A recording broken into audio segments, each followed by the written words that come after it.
Hello दोस्तों, कैसे हो आप लोग। आप सभी का आयुर्वेद स्टडीज में बहुत बहुत स्वागत है।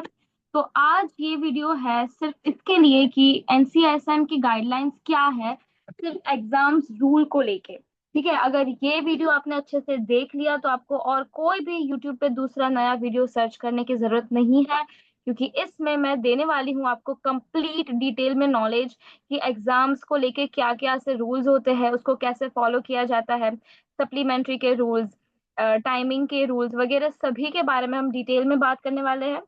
तो चलो शुरू करते हैं ये वीडियो। तो मैं यहाँ पे कौन कौन से टॉपिक कवर करने वाली हूँ पहले वो डिस्कस कर लेते हैं।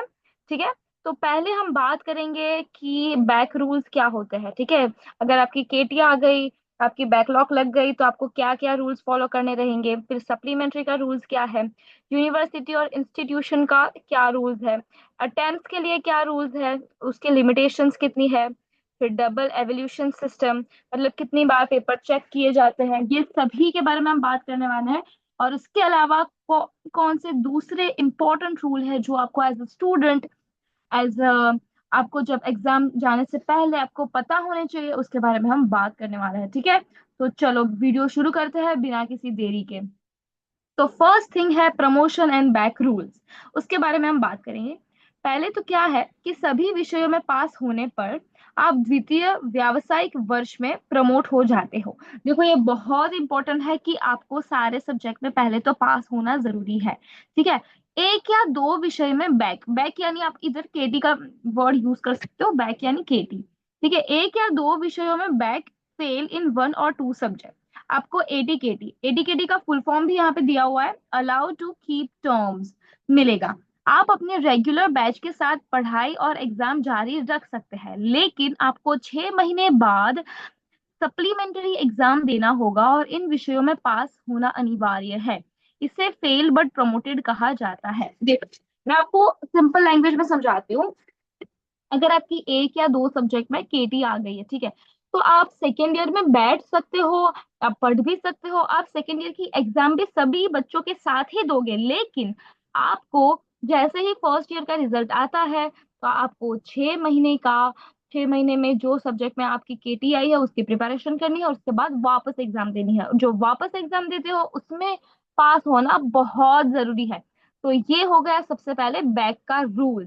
ठीक है, अभी आगे बढ़ते हैं। तीन या अधिक विषयों में बैक, देखो ये तो है एक या दो सब्जेक्ट में। ठीक है, एक या दो सब्जेक्ट में है तो आप फिर भी आगे के ईयर के लिए प्रमोटेड हो, लेकिन आपको 6 महीने में एग्जाम देनी है। लेकिन अगर तीन सब्जेक्ट या ज्यादा सब्जेक्ट में आपको बैक लगती है तो क्या होगा, आपको डिटेन यानी फर्स्ट ईयर में ही रोक दिया जाएगा और प्रमोशन नहीं मिलेगा।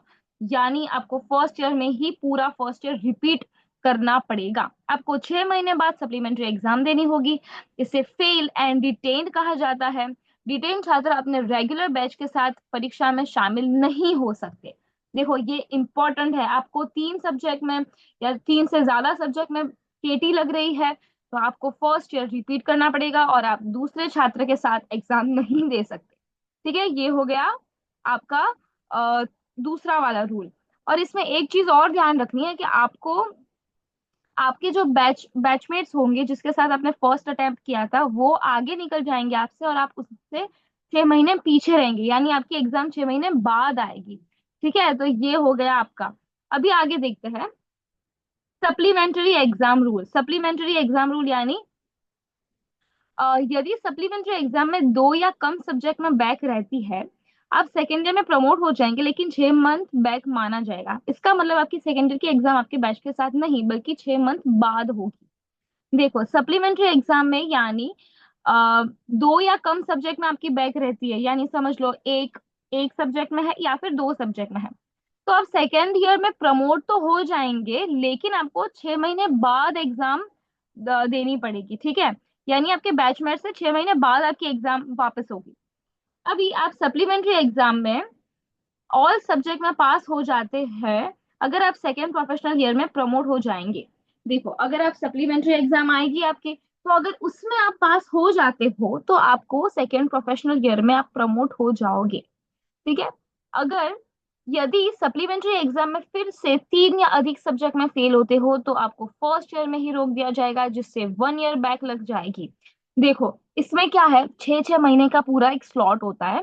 ठीक है, पहले आपको नॉर्मल एग्जाम आएगी, उसमें आपकी 2 सब्जेक्ट में केटी लग जाएगी, तो आप 6 महीने में वापस एग्जाम देनी है। 2 से ज्यादा सब्जेक्ट में केटी आ गई है, तो आपको वापस वो 6 मंथ रिपीट करना पड़ेगा और आप 6 मंथ बैक हो जाएगी। अगर बैक वाले सप्लीमेंट्री एग्जाम में भी वापस केटी आ रही है, तो आप पूरा 1 ईयर बैक चले जाओगे, यानी कि 6 6 मंथ का स्लॉट रहेगा। देखिए बच्चों, ये समझना बहुत जरूरी है कि 6 6 मंथ का यहाँ पे सिस्टम है। ठीक है, 2 से ज्यादा बार फिर एक केटी बार बार बार आ रही है, तो 6 + 6 1 ईयर आपका हो जाएगा बैक में। सप्लीमेंट्री एग्जाम ईयर में 2 बार आयोजित होती है। एक तो विंटर एग्जाम है और दूसरा समर एग्जाम है। वो जनवरी से मार्च में होता है, दूसरा मई से अगस्त में होता है समर एग्जाम्स। ठीक है, अब है यूनिवर्सिटी एंड इंस्टीट्यूट रूल्स। देखो, डिटेन छात्र यदि पूरक परीक्षा में पास हो जाते हैं, तो यदि वे अगले हायर प्रोफेशनल ईयर के बीच में शामिल होते हैं, उन्हें जूनियर बैच के साथ पढ़ाई करनी होगी। देखिए, इसमें क्या बताया गया है कि डिटेन रूल्स, यानी छात्र यदि पूरक परीक्षा में पास हो जाते हैं, ठीक है, तो आपको हायर प्रोफेशनल ईयर के बीच में शामिल होते हो अगर आप, तो आपको जूनियर के साथ पढ़ाई करनी पड़ेगी। अगर कुछ समय तक रेगुलर बैच के साथ पढ़ सकते हैं, लेकिन बाद में जूनियर बैच के साथ ही परीक्षा देनी पड़ेगी। ये हमने ऊपर देखा वही है, अगर आपकी 1 ईयर बैक लग जाती है, तो आपको जूनियर्स के साथ स्टडी करनी पड़ती है। ठीक है, आपको एग्जाम भी उनके साथ ही देनी है। एक कुछ टाइम लिमिट्स होती है, हर कॉलेज की इंडिविजुअल रहती है। कुछ टाइम तक रेगुलर बैच के साथ पढ़ाई कर सकते हो, लेकिन फिर तो जूनियर के बैच के साथ ही आपकी एग्जाम होती है। यदि वे हायर प्रोफेशनल ईयर के शुरुआत में शामिल होते हैं, यदि वे एलिजिबिलिटी क्राइटेरिया पूरा कर लेते हैं, तो वे उसी बैच के साथ एग्जाम दे सकते हैं। लेकिन कई विश्वविद्यालय ऐसे छात्रों को परीक्षा देने की अनुमति नहीं देते, भले ही वे पूरक परीक्षा पास कर ले। देखो, इसमें ना हर एक कॉलेज का ना इंडिविजुअल रूल रहता है, बहुत सारी यूनिवर्सिटी का भी इंडिविजुअल रूल रहता है कि भाई हम अपने बच्चों को कौन से बैच के साथ स्टडी करने की परमिशन दे रहे हैं, नहीं दे रहे। वो पूरा कॉलेज के, देखो अभी बहुत सारे, गुजरात की तो बहुत सारी यूनिवर्सिटी में अलग अलग रूल्स है, महाराष्ट्र की यूनिवर्सिटीज में अलग अलग रूल है, कॉलेजेस में अलग अलग रूल है। वो डिपेंड करता है कि आप कौन से स्टेट से बिलोंग करते हो, कौन कौन से डिस्ट्रिक्ट से बिलोंग करते हो। ठीक है, मतलब क्या वो कॉलेज पे है कि उनको कितने टाइम लिमिट तक आपको नॉर्मल बैच के साथ पढ़ाई कंटिन्यू रखने देनी है। अभी कुछ इंपॉर्टेंट रूल्स है, उसके बारे में बात कर लेते हैं। 75% अटेंडेंस इज अनिवार्य। अनिवार्य that is mandatory. First year 18 months का होता है, जिसमें हर विषय में 75% उपस्थिति जरूरी है। सेकेंड ईयर में भी यही नियम लागू होता है। यदि अटेंडेंस 75 से कम है, तो परीक्षा में बैठने की अनुमति नहीं मिलेगी। देखिए, ये बहुत इंपॉर्टेंट रूल है। आपको 75% तो अटेंडेंस चाहिए ही चाहिए, वरना आपको एग्जाम ही नहीं देनी देती।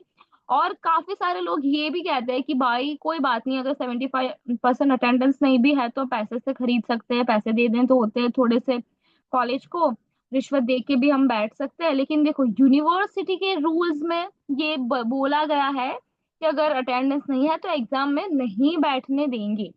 तो अगर at the end of the day अगर आपने ऐसा किया कि आपने कॉलेज नहीं भरा ज्यादा, और आप बैठे रहे पैसों के भरोसे से कि पैसे भर के हम बैठ सकते हैं, लेकिन जो यूनिवर्सिटी ने रूल दिया है, ऑथेंटिक रूल्स वही है, उसी को फॉलो करती है कॉलेज, तो आप प्लीज रिस्क ना लीजिए और सारे स्टूडेंट्स अटेंडेंस को अपनी ध्यान से रखिए।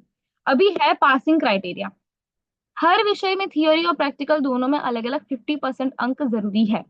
देखो, थियोरी में भी आपका 100 मार्क्स का पेपर है, प्रैक्टिकल में भी 100 मार्क्स, तो 50% तो अप आने ही चाहिए आपको। That is so necessary.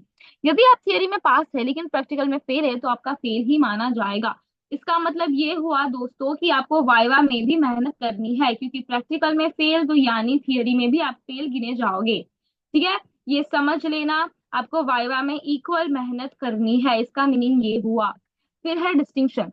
किसी विषय में 75 या उससे अधिक अंक प्राप्त करने पर डिस्टिंक्शन प्रदान किया जाता है। रीचेकिंग बंद कर दी गई है। देखो, अभी रीचेकिंग ना हमारा पूरा बंद किया गया है। वाई? क्योंकि केवल री एवेल्यूशन ही कराई जा सकती है। ठीक है, देखो दोनों में फर्क क्या है मैं समझ जाती हूँ आपको। रीचेकिंग है ना, पूरा पेपर आपको पहले से चेकिंग करते हैं। 5 मार्क के क्वेश्चन में 4 दिए हैं या 3 दिए हैं, उसमें थोड़ा ऊपर नीचे हो सकता है, वो सभी हुआ आपका रीचेकिंग। री इवेल्यूशन यानी क्या है, सिर्फ काउंटिंग वापस होगी। अगर काउंटिंग में मिस्टेक है, समझ लो आपके 49 आ रहे हैं, तो काउंटिंग वापस आप करवा सकते हो कि वो 50 का तो नहीं है ना, वो काउंटिंग आप रीचेकिंग करवा सकते हो। लेकिन पूरा पेपर का रीचेकिंग आप नहीं करवा सकते, ये यूनिवर्सिटी का नया रूल आ चुका है। तो अभी भूल जाना कि आपका पेपर रीचेकिंग में आप दे दोगे और पास हो जाओगे, क्योंकि सिर्फ काउंटिंग रीचेकिंग हो सकता है। फिर आता है थर्ड प्रोफेशनल ईयर की एग्जाम देने के लिए। ठीक है, फर्स्ट और सेकेंड ईयर में ऑल सब्जेक्ट अगर पास हो गए तभी आप थर्ड प्रोफेशनल ईयर के लिए एलिजिबल हो।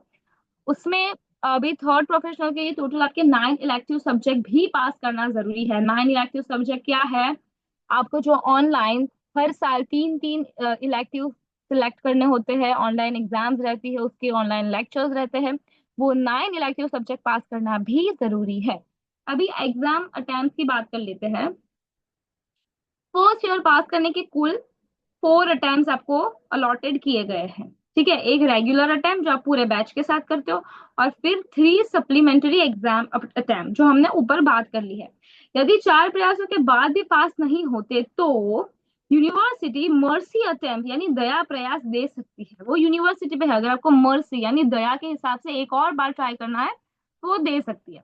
हर एग्जाम अटेम्प्ट गिना जाएगा, यदि आप एक सब्जेक्ट दे या सभी, हर एग्जाम अटेम्प्ट दिया जाएगा, गिना जाएगा। मतलब समझ लो आप एनाटॉमी में फेल हो और आपने एनाटॉमी का 2 बार दे दिया एग्जाम, ठीक है, तो ये नहीं कि मैं तो सिर्फ एनाटॉमी का दिया है तो मेरे पास अभी फिजियोलॉजी के लिए पूरे 4 अटेम्प्ट बाकी रहते हैं, ये नहीं है, आपका पूरा ही वो गिना जाएगा। ठीक है, फिर है अगर मर्सी अटेम्प्ट के बाद भी पास नहीं होते, अगर आपको देखो 4 तो आपको अटेम्प्ट मिल ही रहे हैं, उसके बाद भी आपको फिफ्थ मिल रहा है, वो है मर्सी अटेम्प्ट, उसके बाद भी आप पास नहीं होते तो आपका एडमिशन ही कैंसिल हो जाएगा। देखो ये बहुत बड़ी बात है। ऐसा इतना तो किसी का होता नहीं है, कोई स्टूडेंट का इतना तो होता नहीं है कि 5 अटेम्प्ट में भी पास ना हो, लेकिन एडमिशन कैंसिल भी हो सकता है। फिर है evaluation process. Double evaluation system लागू, यानी डबल इवेल्यूशन होता है हमारे यूनिवर्सिटी में। पहले और दूसरे परीक्षक यानी एग्जामिनर के अंकों में 20% से अधिक का अंतर हो तो ट्रिपल इवेल्यूशन किया जाएगा। यानी देखो मैं आपको समझाती हूँ, आपकी सप्लीमेंट्री आपने लिख दी, अपनी एग्जाम पेपर फिर आपने लिख दिया, फिर आपका 2 एग्जामिनर अलग अलग चेक करते हैं। एग्जामिनर ए ने दिए आपको समझ लो 60 मार्क्स, बी ने दिए आपको 40 मार्क्स, तो बहुत ज्यादा अगर डिफरेंस है ना, तो थर्ड एग्जामिनेशन को एग्जामिनर को दिया जाएगा आपका पेपर चेक करने के लिए। फिर फाइनल मार्क्स, पहले 2 मूल्यांकनों के एवरेज। ठीक है, अभी देखो एक एक ने आपको दिए है 60, दूसरे ने आपको दिए है 50, तो दोनों का एवरेज आपको मार्क्स मिलेंगे। यदि ट्रिपल इवैल्यूएशन हुआ है तो उसमें सर्वश्रेष्ठ 2 मूल्यांकनों के औसत से, यानी अगर ट्रिपल इवैल्यूएशन से होता है तो जो 2 सबसे अच्छे मार्क्स है वो आपको दिए जाएंगे। फिर है इंपॉर्टेंट एडवाइस। एनसीएसआईएम ने गाइडलाइंस दी है, लेकिन उसका क्रियान्वयन यूनिवर्सिटी पर निर्भर करता है। डिटेन छात्रों के प्रमोशन से जुड़े कुछ नियम विश्वविद्यालय के अनुसार बदल सकते हैं। अपनी यूनिवर्सिटी या इंस्टीट्यूट से लेटेस्ट अपडेट के लिए संपर्क करें। देखो मैंने आपको जो बोला ये यही है, एनसीएसआईएम ने तो रूल्स जो दिए हैं, गाइडलाइन दी है, लेकिन वो सारे यूनिवर्सिटी से डिफर करता है। कुछ यूनिवर्सिटी ने अपने भी रूल्स बनाए हैं, तो उस हिसाब से थोड़ा ऊपर नीचे हो सकता है।